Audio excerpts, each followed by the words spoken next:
to Corporate Cafecito, a podcast based on professional development, career growth, and respecting our cultural identity.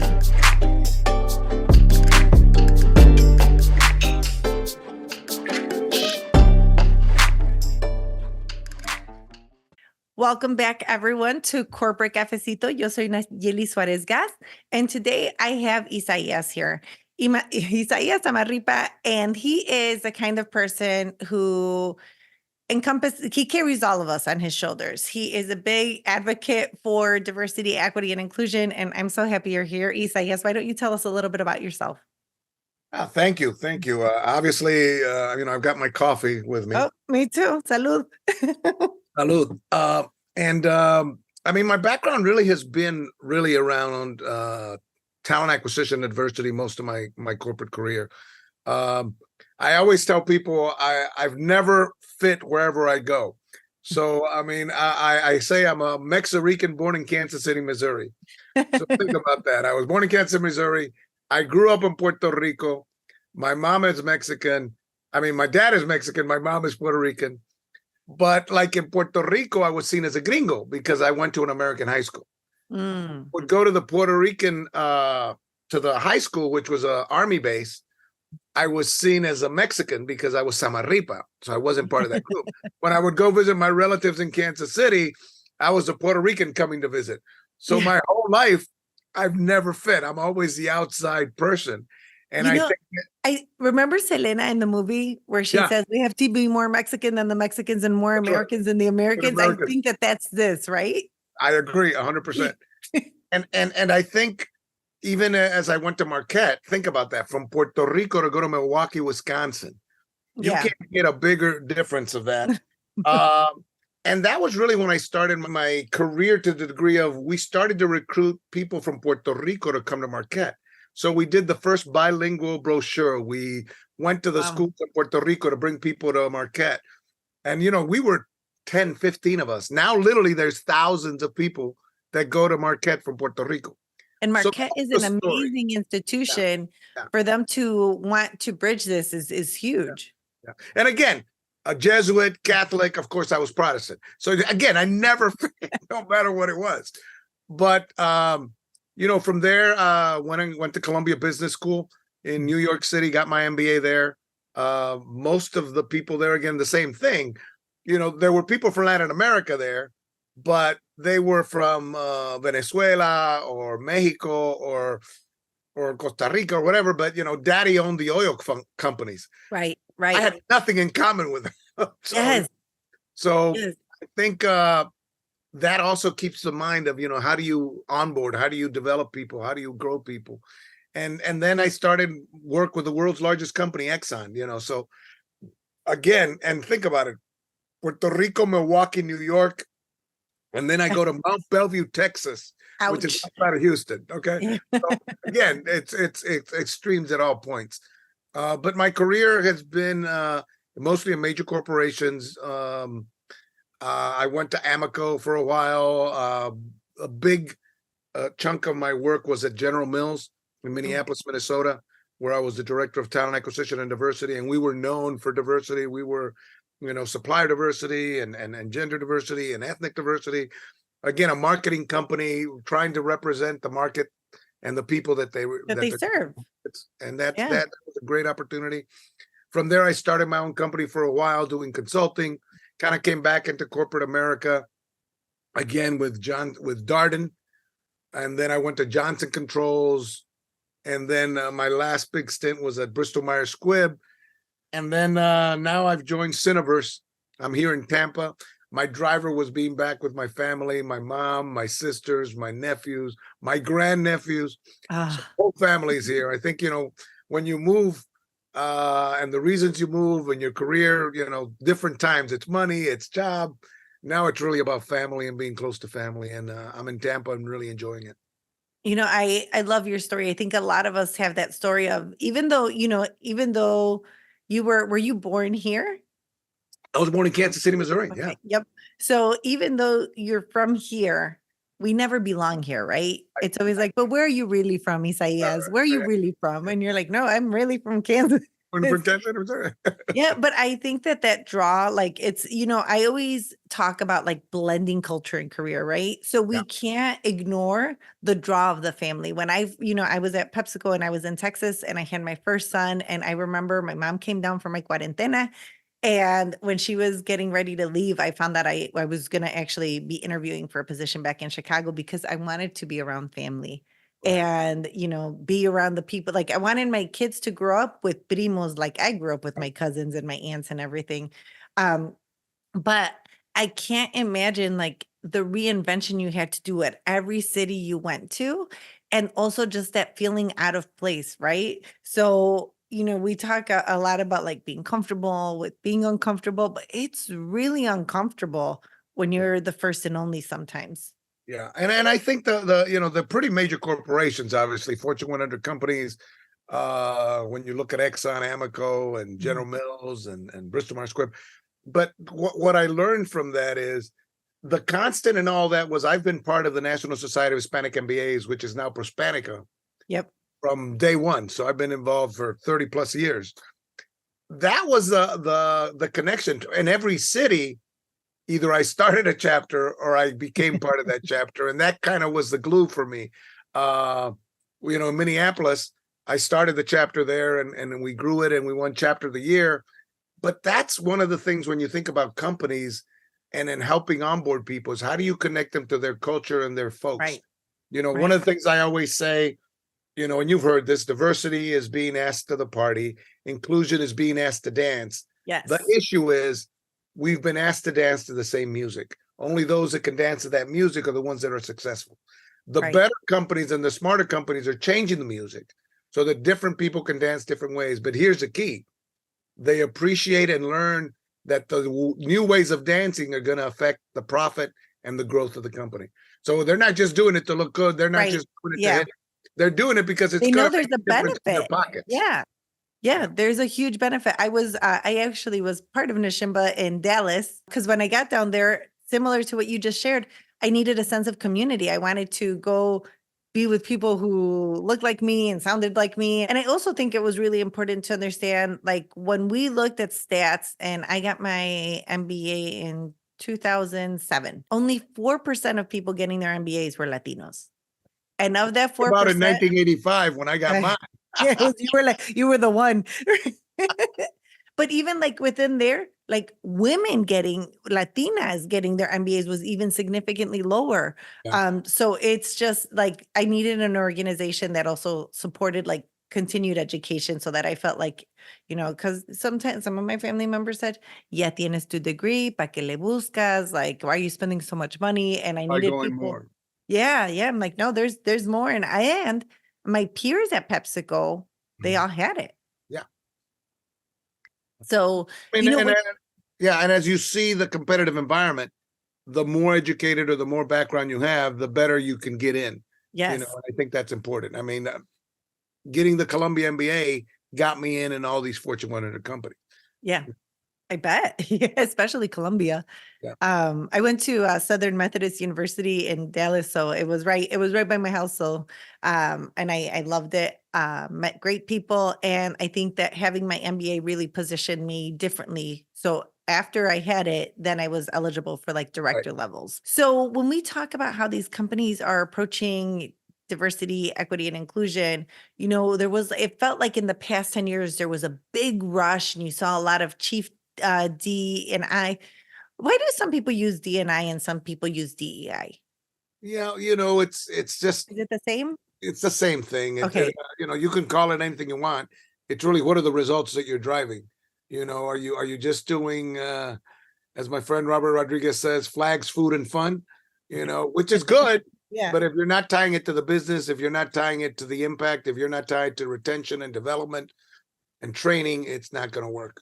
One of the biggest things that we need to understand and what companies need to understand is as you bring in people, you need to expand your definition of good. The moment I say expand the definition of good, people think, oh, you're lowering the standards. No, I'm actually expanding the definition of good so more people can fit in that pool, and therefore you can bring in more diversity. Because in the past, we'd hire the same people from the same schools, from the same thoughts, And that's why there's the word of group think. Everybody thinks the same, acts the same. We all get along, but you've got blinders. You're not seeing outside of your blinders. I think that's what diversity brings in. It's getting you outside of your blinders, getting outside of your comfort zone to give you different ideas and different thoughts. But you've got to support that. You've got to bring in people and say, we want you to be different. We want you to come up with different ideas. But then you got to reward that, not hold them back. Right. Exactly. I've seen a lot of companies because, think back to like you and me, like late 90s, early 2000s, like when you joined the company, you blended into what the company believed, right? So, like we always joked at PepsiCo, we bled PepsiCo blue. Like that's what we love. That's what we believed, that we took that brand and made it part of us. Right. And now what I'm seeing in the shift, and I think this is beautiful, is now they're saying like, no, bring who you are.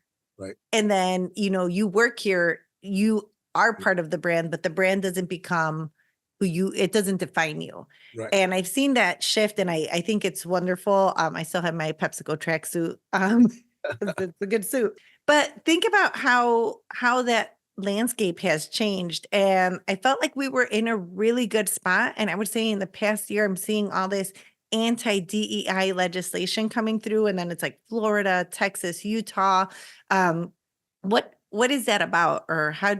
I think it's like a compendium. If we go too far to the right, then it gets offset. We got to be somewhere in the middle. We got to understand that diversity is still important. We still got to understand that diversity is going to bring profit to the companies, but we've got to ensure that the right people are being hired.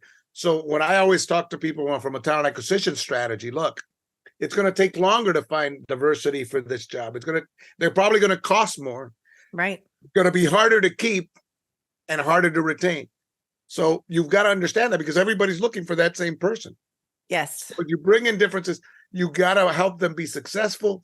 You've got to help them to be mentored. You can't just bring them in and say, okay, I brought in diversity. And that's what I think happened. Obviously, after George Floyd, that was really the catalyst. I think that most companies said, oh, I guess we are not hiring in the same rate. Oh, I guess there is not enough diversity in upper management. That's always been there. Right. I mean, so it was like we've been seeing this forever. Now you finally get it. But that's where I think the big impetus of all these chief diversity officers. The problem has been the chief diversity officers that they were putting in were the highest level person of color in the company.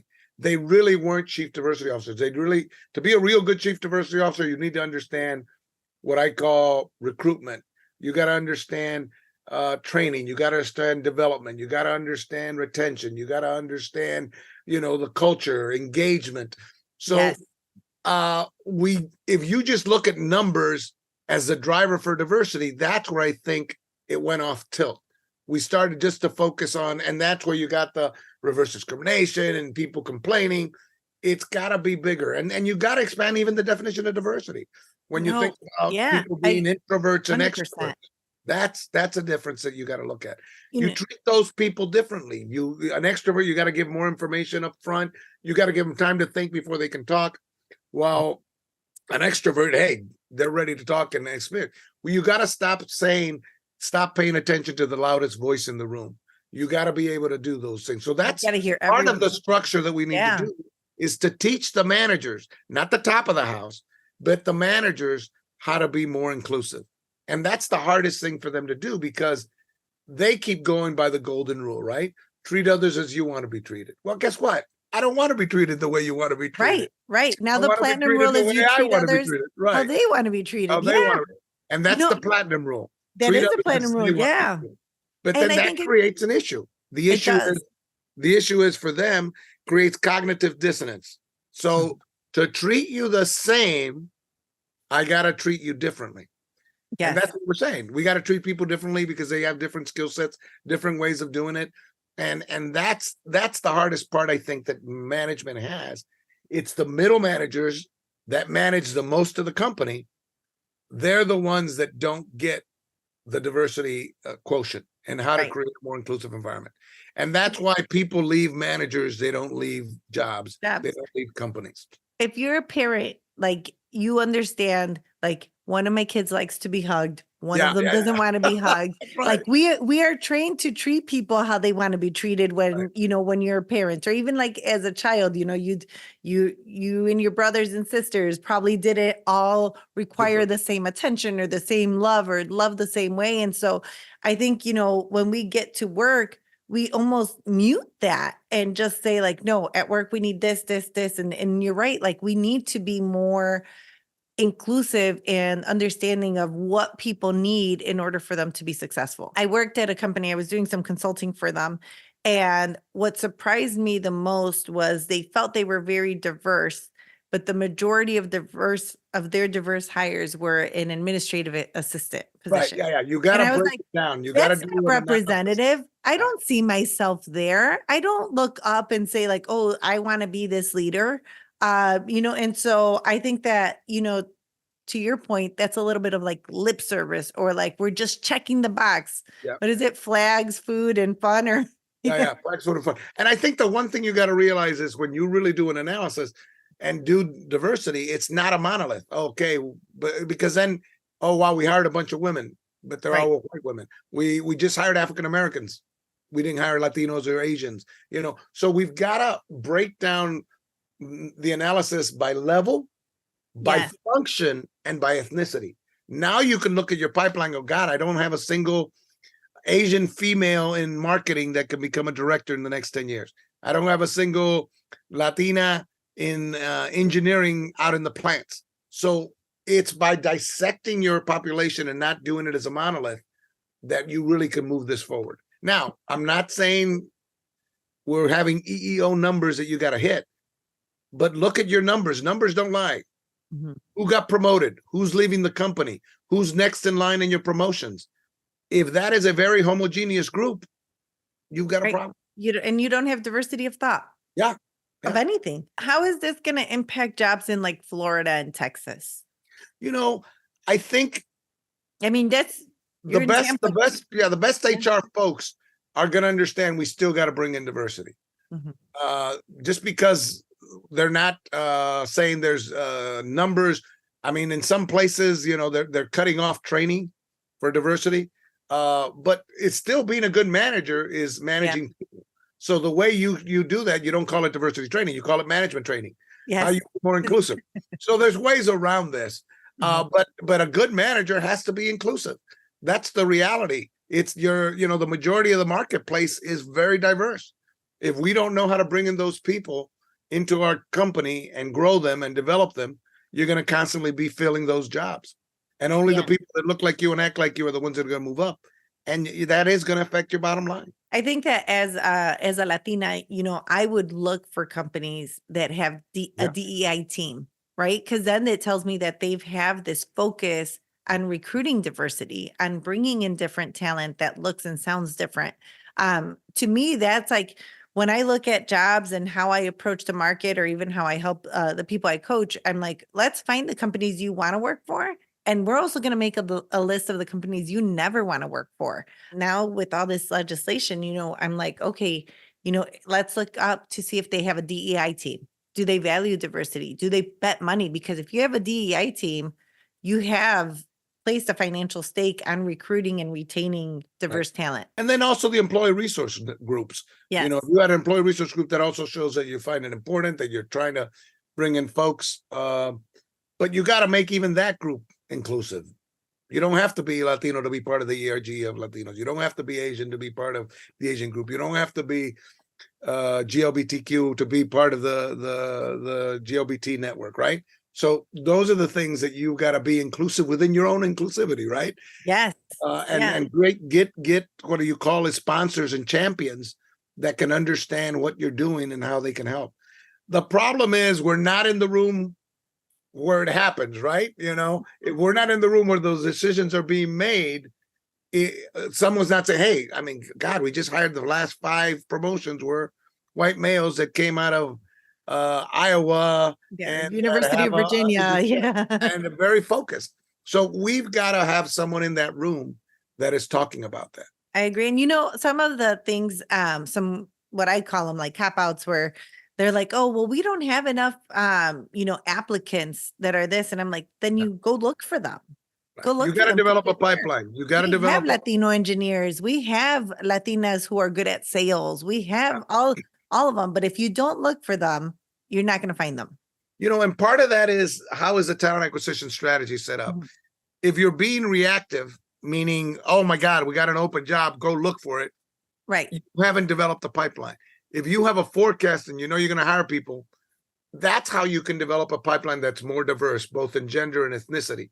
Those are the companies that really are moving forward. I mean, when we sit down and think about it, I always talk to customers and clients and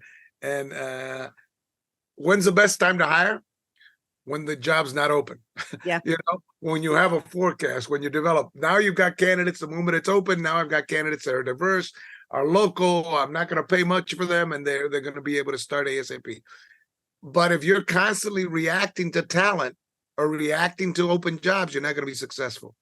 One of the analogies I always said, recruiting in the red zone versus the fun zone. Red is reactive, expensive, and desperate. Yes. And that's how most of the companies recruit. And I say you got to recruit in the fun zone. A little corny, but it works. You got to forecast. You got to understand what the job is and what it's going to be in the future, because that's a different skill set you're looking at. And then you got to network. That's your fun, being in the fun zone. 100%. I there was this Fortune 100 company, and they always did that. They always were hiring ahead of time. Right. And then they say the next spot that opens up is yours, and so I had someone I was working with, and it was a year before she got on, but I was like, wait for it, because that company's worth waiting for because of how they, maintain that communication. They always, stayed in contact. They had an ideal candidate, and they were willing to, just kind of keep them warm the whole time. And then they never had a spot unfilled. They were like, their hiring is quick, it's efficient, it's as soon as they're ready, you jump. And then the other thing that you got to look at is the diverse talent that you're looking for going to be available when you're ready? So one of the things that I talk to other companies, is there a way to bring in people that are available today and put them on a bench, on deck circle, that they can get exposure to the jobs and then go into that job, because that job is going to be open.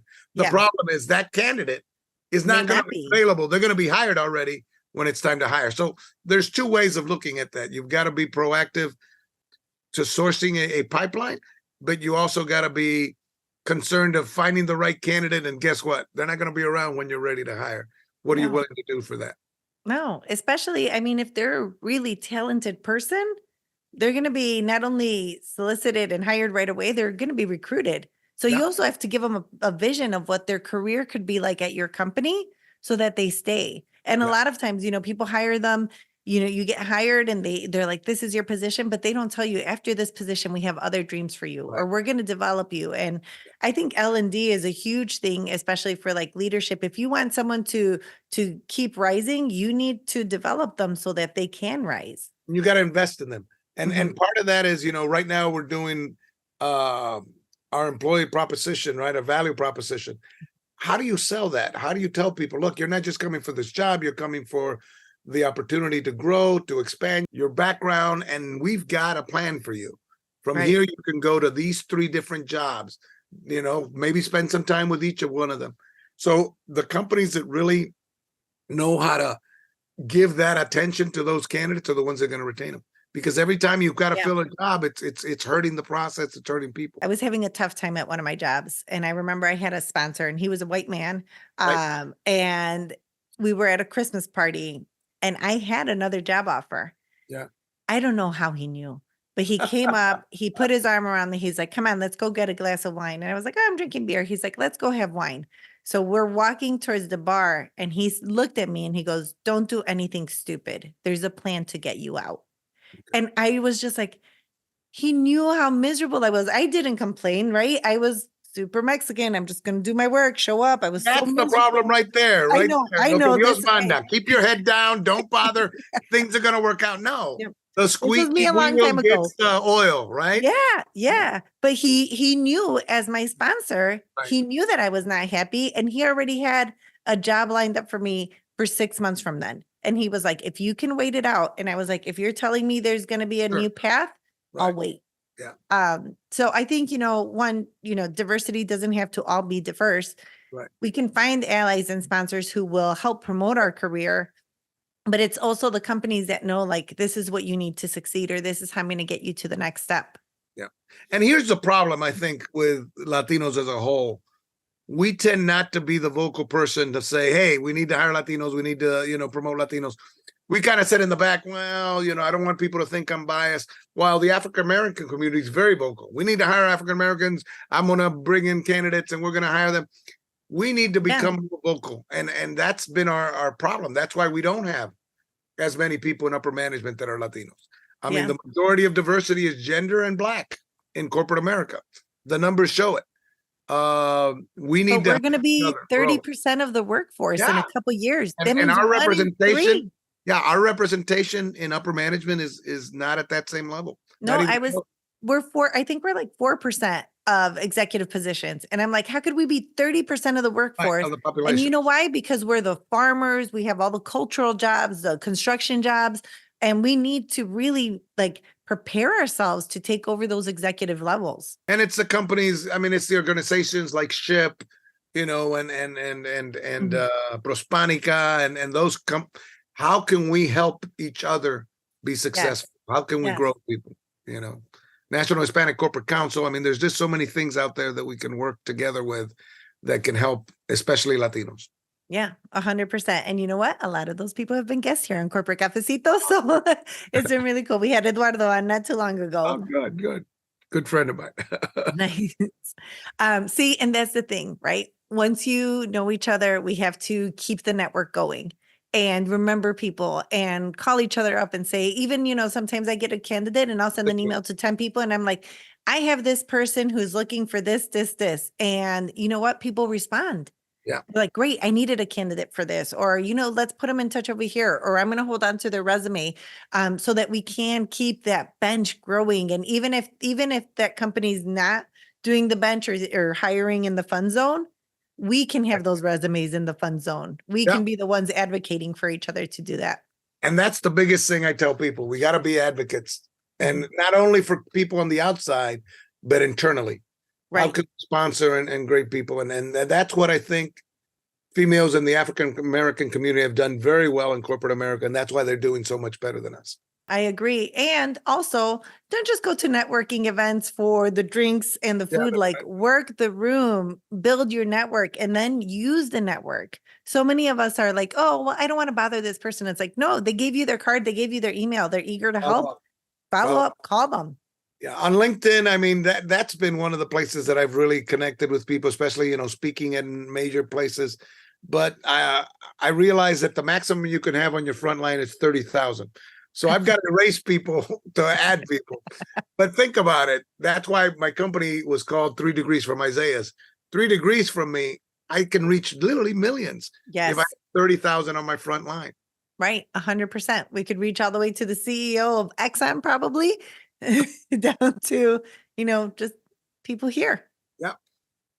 Isaias, any advice for people who are either looking for a job or who are recruiters? Well, I think number one, for people that are looking for a job, really try to put on your resume results. Don't just talk about the job and what you did, but talk about, or what you were supposed to do, talk about what you delivered, how you delivered it, right? Talk about the impact you created. Talk about the insight you brought in. From a recruiting standpoint, I tell people, look, expand your pool and leave the job open longer so that you can increase the diversity in that pipeline. Hiring managers don't have to have a goal to hire, but if we put enough diversity in front of them, they're going to get hired organically. Right. Agreed. And it's the job of the TA to put that. It's not an EEO number. Think about it. If we're focusing on gender diversity, for example, if we got 1 female and 10 male candidates, the opportunity of that 1 female getting hired is much less than if we got 4 female candidates and 6 male candidates. Right. Now, there's a better chance of that person getting hired, and it's not an EEO. She is the best candidate. And we're giving the opportunity to hire managers to look at people in a different perspective. I agree. So expand the pool, develop the networks. I think one of the biggest things I tell recruiting specifically is, who is your champion in different networks? Who can be the voice? Your biggest brand is your employees. Yes. The alumni of schools, the people that are part of organizations, the people that can be good speakers at different places. That's what's going to drive your brand, and that's what's going to drive you able to get more diversity. You can't expect diversity to show up. You've got to show up to the diversity and talk about the opportunities, talk about your value proposition, talk about your training and development for your jobs. It's not 100%. Just a job, it's a career, right? Right. No, I love all of that. For those of you, obviously you can't be friends with Isaias on LinkedIn anymore because he is at capacity, but definitely follow his work. Like I said at the beginning, you have been a huge advocate for all of us, especially the Mexicans, right? Mexicans, that's it. Because I don't think Puerto Ricans sounds the same. Doesn't sound as good. No, Mexican sounds very good. Yeah. I appreciate you taking the time out to join us for having your cafecito with me. And, we look forward to having you back and thank you for championing us. We are grateful. Hey, thank you for your time. All right. Thank you.